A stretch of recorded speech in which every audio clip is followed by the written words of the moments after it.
Welcome back, everybody, to the Big Book Roundtable of the RICO 12 family of recovery resources. We are a group of of addicts and anons that sit here around this roundtable, sharing our experience, strength, and hope with people from all backgrounds, faiths, and places, dealing with addictions of all varieties and every manifestation of alcoholism. We're also a resource to the loved ones. I'm Justin B. I'm a child of an all-powerful, perfectly loving God and a multidisciplinary addict, living in the one day at a time miracle that is promised to those who practice these principles in all their affairs. And I'm gathered here around this round table with Nikki M. and David G., two of my favorite people in the whole world. And just, I'm buzzing. A little behind the scenes, we just recorded an episode and I'm just buzzing from it. And I'm excited to record one more here that'll come out a week after the last one that we just recorded. So, Nikki, why don't you first take a minute and say hi, and then we'll get over to David. Wow, I'm good. I'm glad you're buzzing. I'm like, thank God we're only recording one after this because it's heavy work we do here. I'm an empath, okay, everybody, and a lot of emotions around the table too, because well, we're in a spirit world. We're just in a spirit world. And so I'm so happy to be here, but this is real heavy stuff that we're dealing with, which is the family disease of alcoholism/addiction. And so I'm just grateful. My favorite people are here because these are my teachers. Both of them are my sponsors, my mentors, my brothers. It goes deep, lots of titles, everything except husband. Thanks, Nikki. Appreciate that. All right, David, why don't you introduce yourself and share what's happening a little bit with you? Yeah, absolutely. David Green, alcoholic, addict of many sorts, living in Oklahoma, in the USA. I'm sober since August 8th of 1994, and I'm so grateful to be at the round table. And just always good to be here, have some laughs, have some cries, have a good time. And, the best part about all of this is, if you teach someone, you learn. People tell me all the time, I'm grateful for your teaching. And I think to myself, not as grateful as I am for the learning lesson you just gave me. So looking forward to doing that again today. Thank you. Me too. All right, David and Nikki, excited to get progressing along as what we do in this program or in this Big Book Roundtable is we go line by line through the Big Book, and we are continuing this process. If this is your first episode, man, you got some great stuff to listen to in the past. And this will be a interesting place to jump in here and then go back and look at other things. We're continuing in the chapter Two Wives. It's chapter 8 in the Big Book of Alcoholics Anonymous, where we have been for the last few weeks reviewing the problem with which you struggle usually falls into one of four categories. And I read that from page 108, but today we're going to be on page 110 doing the fourth and final category that was listed there as the one of four categories. And this will be good to get into there. So I'm going to read this paragraph, and then I'm going to have each of the other panelists on the roundtable share their experience, strength, and hope. So I'm on page 110, the paragraph that begins with 4, and we're just doing one paragraph. Here we go. 4. You may have a husband of whom you completely despair. He has been placed in one institution after another. He is violent or appears definitely insane when drunk. Sometimes he drinks on the way home from the hospital. Perhaps he has had delirium tremens. The DTs. Doctors may shake their head and advise you to have him committed. Maybe you have already been obliged to put him away. This picture may not be as dark as it looks. Many of our husbands were just as far gone, yet they got well. All right, so that's a pretty dark and despairing paragraph, but it ends up with a pretty cool hope, with some hope there. Nikki, why don't you take us through that and share what you get out of this paragraph and what it speaks to you? Well, as I read that, I'm like, do they get well? Because I've got 2 dead stepdads from this disease. So that's interesting as I was listening to you read that over me. And everybody, we read about, the one type of husband, parent, or yourself. There's a shit ton of us in the world like that. The type 2, we want to do better. We want to stop. Number 3, your family, your husband, you're getting worse, but there's some hope. And now we're here. We're here at the complete despair. I want to die. To be honest, I want you to die. I want the alcoholic out of my life. Does that, like, we're an honest program here. That's not easy to say sometimes. It's just like, if they would just go away, if I could just have my life back. That's a hard place to be, because me, the Al-Anon, the people snorter, I'm in complete despair. I see no way out of this. How are we going to get out of this unless this person's dead? It's dark. And this person or myself, again, I think in the last episode we did last week, I mean, it's like one institution after another, one country after another, one new lover, as David said last time. Yeah, Nikki, you can't, maybe, I'm always like, you can get another bottle of Smirnoff, but can you get another alcoholic that looks like this one? And yes, you can. You're right, you can. And so there's nowhere else to go. You're beyond human aid. He's violent. Go deeper. I'm violent. Because now I'm mirroring everything the alcoholic is doing in my life, whether it's my parents, whether it's my friends. My friends, remember, I'm riding in the same group as these people. Are they violent? Or they appear definitely insane when drunk? How about when totally sober? Ladies out there, are you totally insane? Insane because he hasn't called you. You haven't put anything in your system, and it's 8 a.m. in the morning. You haven't slept. You've blown up the phones. You go deeper. You haven't heard from your children, and you are insane just in your thoughts. Sometimes he drinks on the way home. Sometimes Nikki obsesses no matter what. If he's even sitting next to me, I'm just obsessed about the next debacle. I'm crazy for what's going to happen, because remember, I'm never present in the now. I'm always living in the past or the future as untreated alcoholism. It's crazy. And yes, I have gone to, anybody from Anaheim listening, to Martin Luther King Hospital in La Palma, where my stepdad, when I was 16 years old, went. And he had the DTs, and I'll never forget, he was dying on the hospital bed. My stepbrother was there. He must have weighed 2 pounds, because as David said the last episode, and my sponsor, Cameron F., says it, alcohol's the number one killer. Like, yeah, fentanyl, heroin, all that stuff, a bad penis. Yeah, that could kill you. But alcohol, you'll drop dead with the DTs. And my stepdad was lying there. And again, he got well for a minute and dropped dead the minute he put alcohol to his lips again. Doctors shake their heads. Your family's shaking your head. Your friends are shaking your head at you. Nikki, why are you going back to that person? Nikki, he perforated your eardrum.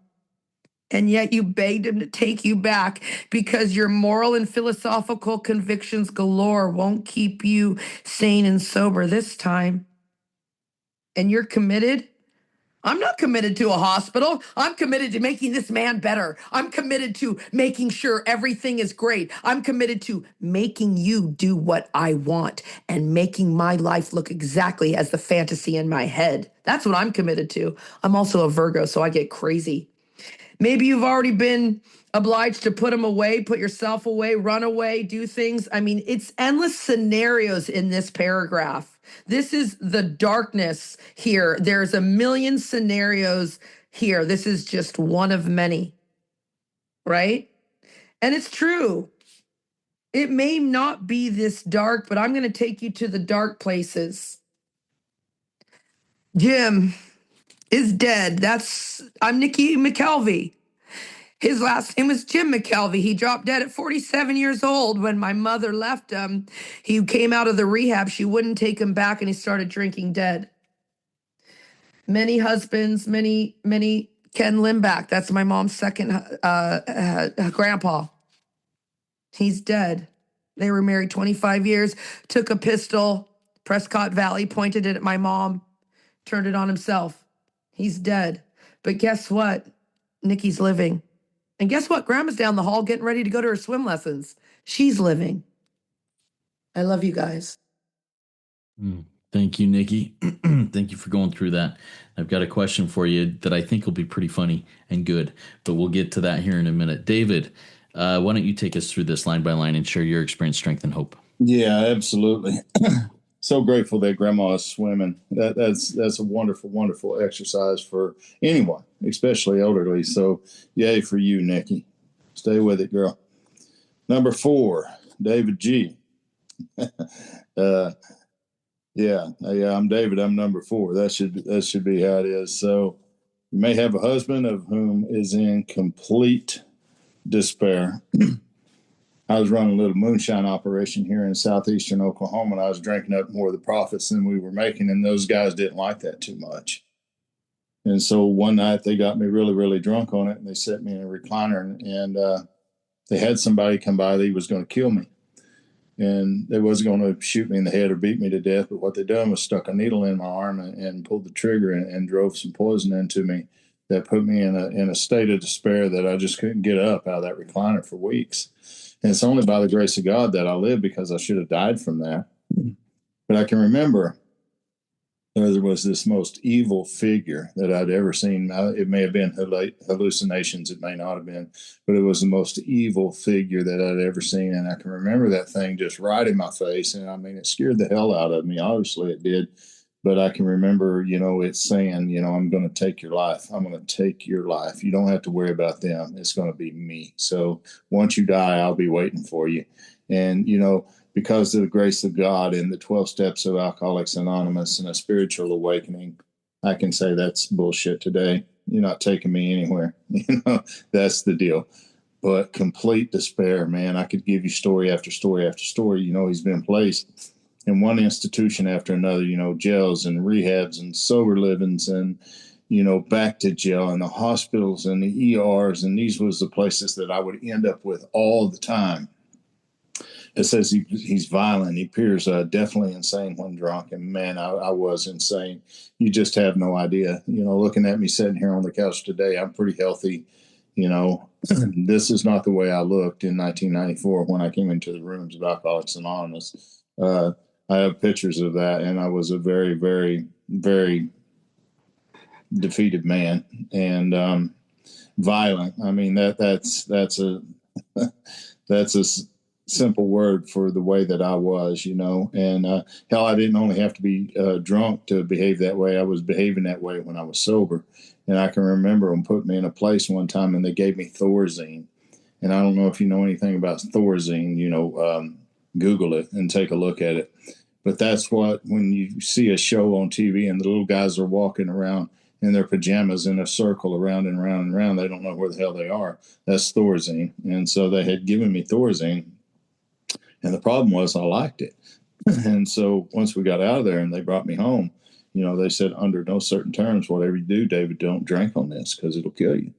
And, of course I drank. And so not only did I drink, hell, I drank on the way home. So when I read this, it says, sometimes he'll drink on the way home from the hospital. Now, if you remember Roland H., back in the earlier parts of the book, this is the exact same thing that he done. He went to meet Dr. Carl Jung. He spent a year with Jung. They did all this work on the inner workings of his mind. He thought relapse was impossible. He leaves the hospital. He gets on a ship to come back to America. He gets to France. He drinks again. And this is my story over and over and over. But the reason that I do that is because of the obsession to the mind. Don't forget that. It's not weak will. It's not any of this shit. It's that I've not recovered from a hopeless state of mind. And that state of mind will always convince me after any period of time that it's okay for me to take a drink, take a drug, do whatever it is that we do. And so that was my experience. It says perhaps he has had delirium tremens. And man, I didn't even know what those were until I was about 20 something years old. And I went through a bout of those. And oh my God, I mean, you talk about being strapped to a table and shaken until your ribs hurt, till you have, done things all over yourself, urinated, other things all over yourself. You're so sick and foaming at the mouth from vomit. I mean, that's how sick I would get, during these DTs. So it says doctors may shake their head and advise to have you committed. Let's jump back to Bill's story on page 7 for just 1 second. Let's take a jump around here. Let's go back and let's see the exact same thing happened to Bill that happened to me, that's happened to so many others. And so, and that's my brother-in-law, is the physician. Well, let's look at the bottom of 6. He says, I managed to drag a mattress to a lower floor unless I suddenly leap. A doctor came with a heavy sedative, and the next day he found me drinking both gin and sedative. The combination soon landed me on the rocks. People feared for my sanity. I could eat little or nothing, and I was 40 pounds underweight. And so, but if you drop to the last paragraph, the last full paragraph, it starts out, but it was not. The frightful day came when he drank again. And this is me. I always drink again. The obsession of the mind, the allergy to the body. The curve of his declining moral and bodily health fell off like a ski jump. After a time, he returns to the hospital, town's hospital. And this is like the second time that he comes back. So he says, this was the finish, the curtain. It seemed to me my weary and despairing wife was informed that it all in with heart failure or DTs. Don't forget, these DTs are massive, man. That just sounds like a simple word. Oh, yeah, let's drink tea over. You ever go through that shit, you'll know exactly what I'm talking about. And he says, I would develop a wet brain perhaps within a year. She would soon have to give me over to the undertaker or the asylum. So this is just a mirror of that back here on page 110 when it says doctors may shake their head and advise to have you committed. Now, they didn't only advise it for me, they had me committed on several different occasions. And, I got to the point there at one time to where I thought I'm going to spend the rest of my life either in jail or in the nut house. The next best thing to that would be if I can die. If I can die, then I will be okay. And that's exactly where I got to in my illness over and over and over. But, hey, there's good news here. There's good news here. This picture is not as dark as it looks. Remember Bill's story there again on page 8. Let's bounce back. We was there on 7. Let's just jump over to 8 for a second and look at what he says. This is whenever he took his first step experience, or when he had it there. He said, I've thought so well of myself, my abilities to surmount these obstacles. Now I'm to plunge into the dark, join that endless possession of thoughts who had got on. Now I'm going to think about my wife. There's been a lot of happiness. But he says, no words can tell the loneliness and the despair that I found in that bitter morass of self-pity. Quicksand stretched around me in all directions. I'd met my match. I'd been overwhelmed. Alcohol was my master. And when you jump into the next paragraph, if you go about 6 or 7 sentences down, he makes this statement, how dark it is before the dawn. And that's what it's saying back here. These are dark times. Those were the ugliest times of my life. They really, really were. But I can tell you that I'm a recovered man today. I'm twice born. I'm a Christian. I believe in Jesus Christ. That is my God. People tell me all the time, you can't talk that way from the podium here. Well, call somebody else, because I can tell you I tried everything in the world, and this is what worked. That combined with the 12 steps of Alcoholics Anonymous, I'm a free man. Look at what it says. And we will see this promise over and over and over. And we've seen it over and over and over. Many of our husbands were just as far gone, but damn it, they got well. What a beautiful promise.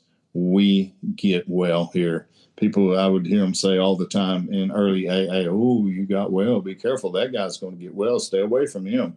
He got well. And I don't think they read the book close enough to realize that we do get well here. If I don't, what the hell am I doing here? If I can't get well from a hopeless condition of mind, then there's only one other alternative for me. I die. And this program, I know for a fact, and these two sitting with me today and millions of others across the world know that if we do what we do here and continue to do what we do here, we don't die, we live. And I'll end with this. I love Charlie Brown and Snoopy, the cartoon. Snoopy, man, he's kind of like my spiritual advisor. And they were sitting at the end of a cliff one day, and Charlie was really sad, and he looked over at him. He said, Snoopy, he said, one day we're all going to die. And he just cried his heart out. And Snoopy, you know, he's all cool, eating his, licking his sucker. And he's like, yeah, but all them other days we're going to live. It's like, wow, no shit. So, yeah, if you think your man, your husband, your son, whatever it is, he's going to die, just thank God that there's a good chance he'll live if he does what we do. So thanks, Justin. Nick. Yeah, thank you, David, and I love that that imagery of the cartoon there. That's pretty powerful. Thank you for sharing that. All right, Nikki, the question I have for you, you went into this a little bit, but I wanna dive into it a little bit more. You know, you talked about the word committed there in the middle of that paragraph. Committed to insanity, like to the hospital or the insane asylum, or committed to controlling things. And there's insanity in both of those. Why don't you dive into that just a little bit more? I think there's some powerful things there. Okay, well let's go to, I love when David takes us around the big book. So let's go back, and everybody, all of these pages are recorded. And I'm a fantasy addict. So David, I'm like, oh yeah, we got to do a workshop up here. I got to get your ass up to Toronto. Here we go. Page 60. This is it. Each person is like an actor. See, I'm committed to my role as the daughter, as the mother, as your wife, as you understand, I'm committed to that role. And I want to run the whole show. And my people aren't doing what I want. And I'm committed to making sure they do. And then go up a little bit on page 61. It says, I'm sometimes virtuous. Many Al-Anons. My God, some of you guys are so sweet, hiding out in your little accents and cooking your little food.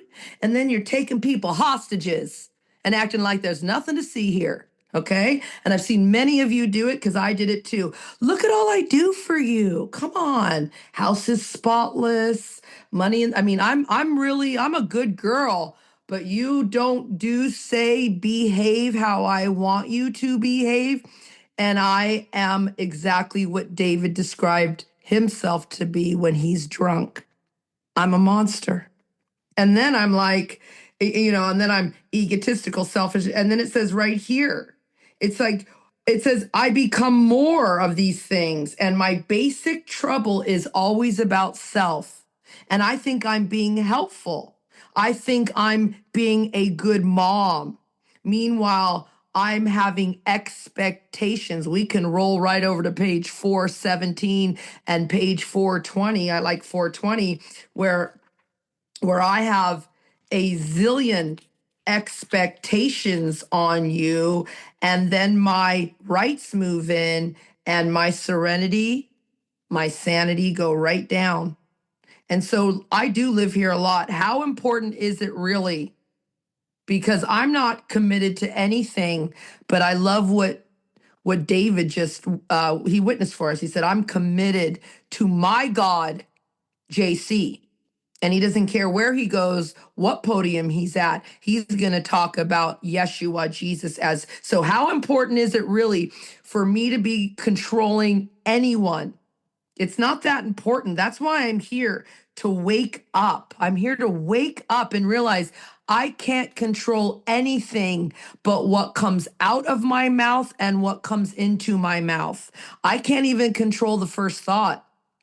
Now I can be awake and aware to have the proper thought. The second thought be okay, Justin, through working the 12 steps. But I like changing the commitment here. So I'm just going to let everybody, ask everyone for a challenge here, because I know that's what we do always here at the round table. It's like, can you be as committed to whatever it was, your alcohol, to your alcoholic, to your drug addict son, daughter, the commitment to your work? Can you be that committed to this power that lives deep down inside of you? Because when you do, it's true. Miracles. It's really that simple. It's miracles. So I'm grateful to be committed to this program, to you guys, to the round table, to this lifestyle, because all humans will fail me. God won't. Thank you, Nikki. Love that. David, the question I have for you is based on that last phrase, yet they got well. David, you as a category 4 alcoholic got well. I think as I look at this, probably a category 3 is where I was, but I have no delusion that I would have gone to category 4 had I not woken up. Zero delusion. Why did you get well, and why not others? Why don't others get well in the same process? Thank you, Justin. I really know in my heart of hearts today is that, that I sought God with everything. Once I had a taste of that spiritual experience as outlined in the book, Alcoholics Anonymous, early on, and I went to one of my ceremonial sweat lodges, and I remember coming out that day just knowing, you know what, man, something is going on here. I don't understand. Bill in his story said much moved. And much moved in me because it was moving on the inside of me, and I really didn't know what to do. And God started leading me in all these different paths of men that were solid in the Big Book of Alcoholics Anonymous. And I really feel like he said to me, David, this is the path I want you to go. I want you to experience the 12 steps, have an awakening, get close to me, share with others. Of course, we make a lot of mistakes along the way. We have to. Otherwise, how would the next man be able to help you, Justin, or you, Nikki, if they hadn't already been there before you? So the our book says that those who do not recover, and they read that at every meeting, every AA meeting before the meeting starts, it's chapter 5, and it's, oh shit, that's chapter 5. Let's just go outside and smoke a cigarette real quick. We can get back in before the real meeting starts. But if you would set your asses in that chair, and I say that lovingly, and really listen to what's being read, there's 2 types of people that are going to die in the rooms of Alcoholics Anonymous, and it lays it down in chapter 5, that part of the book that we read before every meeting. And let's jump to that real quick. Page 58. Rarely have we seen a person fail who has thoroughly followed our path. That's why I'm well today. Those who do not recover, and if you don't recover here, there's only one other option. You die. You might live a long time and then die. But here's those 2 classes of people. It's those that cannot, I cannot do the 9th step. I cannot, make amends to everybody that I've hurt. I cannot be at a meeting every single week, 2 or 3 times a week. I can't meet during those times. I cannot. And then there's the ones that will not. Well, I will not be of service. I will not sponsor others. I will not do this. I just want to get sober and move on with my life. I will not. So there's 2 classes of people. And that's a little inventory for me to take and reflection to look at which one of those categories am I in my life today. I cannot talk to 10 people a day, yada, yada, yada. There's some things that I can't do, but can't and cannot, there's a big difference there. So, but the ones that don't recover, Justin, like you were asking, the ones that do thoroughly follow the path and the ones that don't is the ones that will not completely, keyword there, give themselves to this simple program, not the fellowship, not 90 meetings in 90 days, not this, not that, to the program of action that is outlined in the Big Book of Alcoholics Anonymous. And if you remember back in the forwards, it talked about 50% those who came in and really tried got 50% got sober at once and remained that way. 25% sobered up after some relapses, but even the ones that stayed on showed improvement. So are you interested in showing improvement? I am, but not as a way of life. Am I wanting to come back after some relapses? No. I want to get sober and at once and stay sober. And not only that, recover from a hopeless state of mind that defeats me even in sobriety and leads me to other places like lust and acting out and, gambling and food and all the other stuff that there is. So to answer your question, I've thoroughly followed the path. I've never looked back. I made a lot of mistakes, but I have always come back because this is my lifeline, the Big Book of Alcoholics Anonymous. And that's where I found a loving God. So anyway, that's my that. Beautiful. All right. I'm going to go into my takeaway. And I think that went into going back to chapter 5 there. I had a couple others, but this is it. If I'm struggling with something in my life, if I feel on edge, restless, irritable, discontent, whatever is just eating at me, I can sit back and ask myself, am I in the cannot or the will not category right now? Real quick side story. Yesterday, I talked to a potential new sponsee of mine, and I, introduced him to what that would look like to work the steps with me. This guy's super busy, and I said, look, this is what it looks like to work with me, to work this program.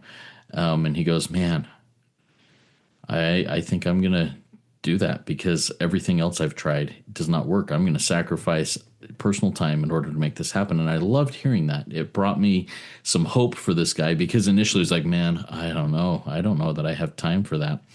And we'll see what happens from it. But I loved how he said, I think I need to because everything else I've tried does not work. So anyways, that's my takeaway from this. How about you, Nikki? What's your takeaway today?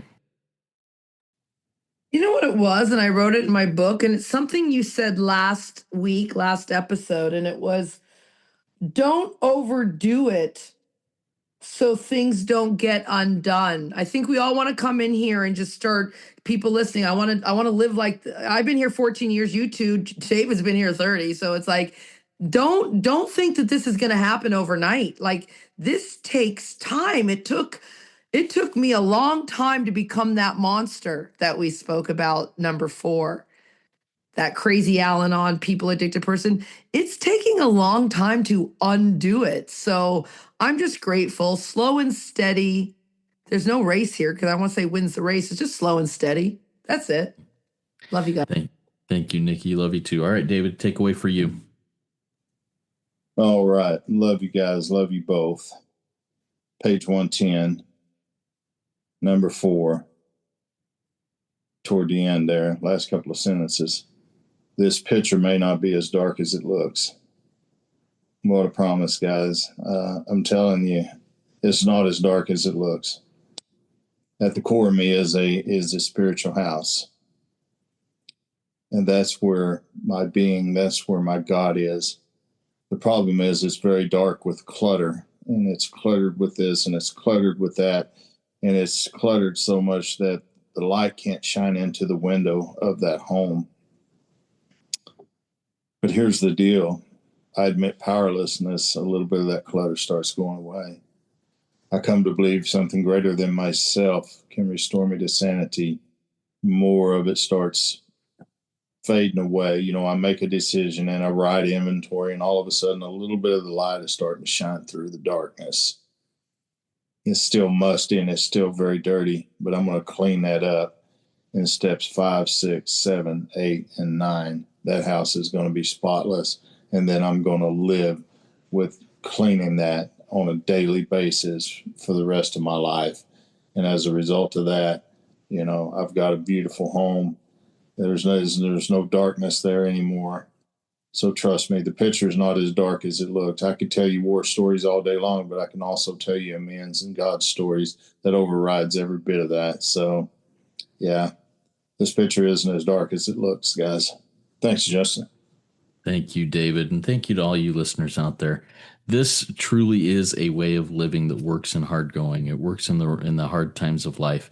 And as what David referred us to after we looked at the picture may not be as dark as it looks, how dark it is before the dawn. But if you stick around with a stay.